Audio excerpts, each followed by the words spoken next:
gamit ko ngayon yung dati kong helmet. Oy, may 23 pesos pa. Ayun, wasak ang yung mga sakyan. Kasi para sana agad ang makauwi. Alright, may piso pa tayo.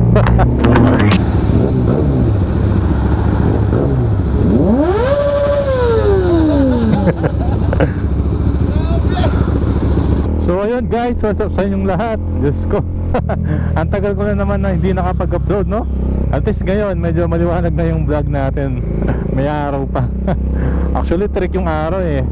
Nagtago lang na saglit ngayon sa ulap.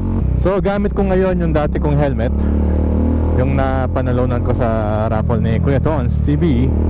Ang gusto ko lang sa helmet na to is makapal yung foam. Tapos kapag nakasara yung visor niya, talagang tahimik lang. Wala kang naririnig na kahit anong hangin. Tsaka alam niyo naman, sa mga nakaraang araw at buwan, medyo maulan. So ilang beses kami nabasa, ilang beses din nabasa yung helmet ko. Kaya yun, ito muna yung ginamit ko habang di ko pa nalilinis. Medyo na busy eh. So yun, gusto ko lang kayong kamustahin. Siyempre gusto ko lang malaman nyo na mag-upload pa rin ako. Kahit sabi ko, hindi man tayo palagi makapag-upload dahil sa kabisihan. Gagawin ko naman yung best ko. So ngayon ay October 1st. At kung nabalitaan nyo kagabi, September 30, no, mga around 10 PM yata, may nakakalungkot na nangyari sa Cebu. Isang malakas na lindol. Ang daming nasira, ang daming nasugatan, at nakakalungkot, marami rin binawian ng buhay, no? So, nakikiramay ako sa mga namatayan at nakikisa ako sa panalangin nyo. Papunta tayong Clark ngayon. May hatid lang ako sa office saglit. Hopefully meron pa tayong balance. Hindi ko na napaloadan yung RFID ko, Diyos ko.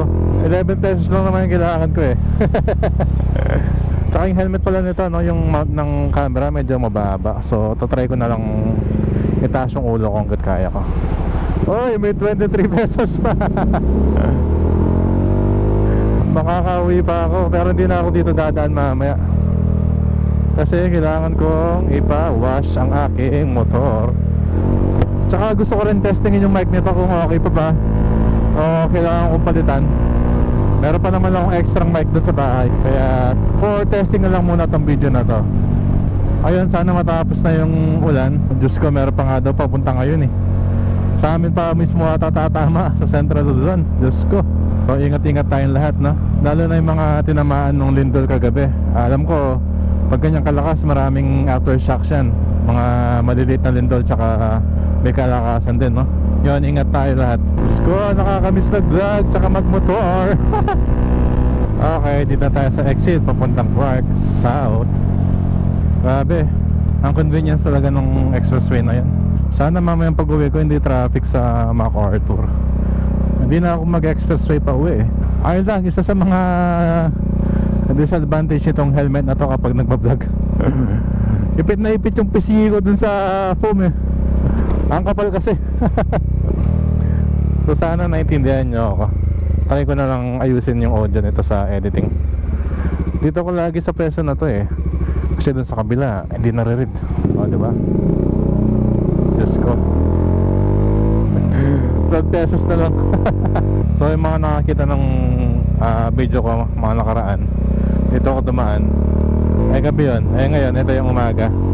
So dito kami madalas nagtatambike. Dito sa CGC, dito sa Clark Freeport Zone. At napag-usapan na rin natin ang tambike. Kaya ako nag-video ngayon. Gusto ko lang sanang mag-send ng awareness sa mga kapwa ko rider na yun nga, na mag-iingat tayo kasi may nakakalungkot na balita sa mga katropa natin. Katropa ko, si Chester yung lagi kong nakakasama noon sa tambike. Ito kasama namin na Thor. Noong bago-bago pa yung grupo namin. Yung unang-una namin na recruit. Tatlo kami kasi nung nag-umpisa ng grupo na yun eh. Ang Kalulu Boys. Pag yun ang alamin na ibig sabihin, double meaning yun eh. So yun nga, nakakalungkot na aksidente siya gamit yung kanyang Honda CB650R. Isa sa mga pangarap kong motor noon. So ayun, unfortunately na-aksidente siya. Bigla daw atang ligo yung isang tricycle. So hindi na namin inalam yung details kasi tinanong talaga namin kung anong sitwasyon niya. Ayun, thankfully gasgas at bali lang yung natamo niya. Thank God na buhay pa ang aming tropa. So yun, ano na rin yun, eye-opener na rin yun sa mga riders na katulad natin na laging mag-iingat. Alam ko mahirap iwasan ng aksidente kasi hindi mo talaga aasahan yan eh. Pero ano ba yung dapat nating gawin? Kung hindi natin naiwasan yung aksidente, dapat isipin natin paano malilesen yung damage kung dumating man yung panahon na ma-aksidente tayo. Tulad nito, magsuot tayo ng proper gear. Sa mga naka big bike, recommended po yung mga naka padded jacket, padded pants kung meron kayo. Alam ko medyo may kamahalan ng kaunti, pero di ba buhay naman yung maliligtas. Ayun, lagi tayong magsapatos at lalong lalo na lagi tayong mag-helmet.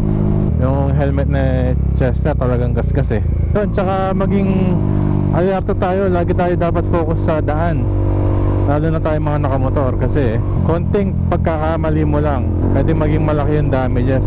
Lalo na sa pagmumotor talagang kailangan ng napakatalas na pagpo-focus. Ako ito siguro dahil medyo madaldal din ako ng kaunti tsaka dati akong call center agent kaya kaya ko mag-focus habang nagdadrive tsaka nagsasalita, kaya okay na okay yung motovlog sa akin. Tsaka kapag high speed naman like expressway, madalas naman kinakat ko na lang para makapag-focus talaga akong 100% sa daan. Pero pag mga ganito, since may speed limit naman dito, kaya hindi ko kailangan masyadong mag-alala. Basta nakatingin pa rin ako sa daan, lagi ko tinitignan yung side mirror ko, wala akong problema. So ayun, ulitin ko, nagre-recommend po talaga ako na magsuot tayo ng proper riding gear para kung mangyari man yung aksidente, maliit lang yung damage na pwedeng gawin sa ating katawan. Tsaka lagi tayo maging cautious sa mga dinadaanan natin. Lagi tayo mag-slow down sa mga parte ng daan na dapat mag-slow down, kagaya ng pedestrian lane, yung mga kanto. At wag na wag po tayong magbibiting the red light kasi madalas yan ang takaw aksidente, no? Yung what if hinabol mo yung red light tapos meron din naghahabol sa kabila, so naghabol lang kayo, kung nagka-tsempuhan, ayun, wasak ang inyong mga sakyan at ang inyong mga buhay. Ayun lang guys, mag-iingat tayo. Matagal ko na sinasabi to pero sasabihin ko ulit na lagi nating iisipin yung mga mahal natin sa buhay, mga mahal natin, mga nagmamahal sa atin.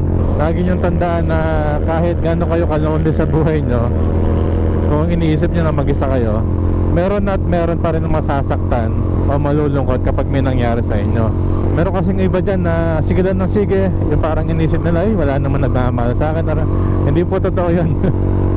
Akala mo lang wala, pero minsan kasi iniisip natin na walang may pakialam sa atin, na walang nagmamahal sa atin. Pero most of the time, hindi lang talaga natin sila nakikita kasi mas pinipili natin tumingin, mas pinipili natin isipin na wala. So kung anong iniisip mo, kung anong minamanifest mo, yun ang nangyayari sa'yo. Kaya wag na wag niyong isipin na walang may pakialam sa inyo. Lalo na ako, naging mas maingat ako. Maingat na ako dati, mas naging maingat pa ako simula nung lumabas yung anak ko. Kaya talagang hindi mo ako makikita na mag-reckless driving, mag-overspeeding. Siguro bibilis man ako kaunti lang, tamang bilis lang. May sakto, green.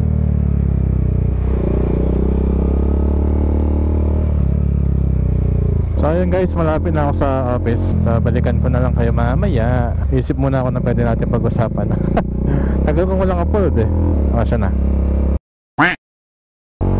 So ayun, tapos na tayo So ngayon, pauwi na ako. Pinag-iisipan ko kung mag-expressway ako ulit kasi para sana agad akong makauwi.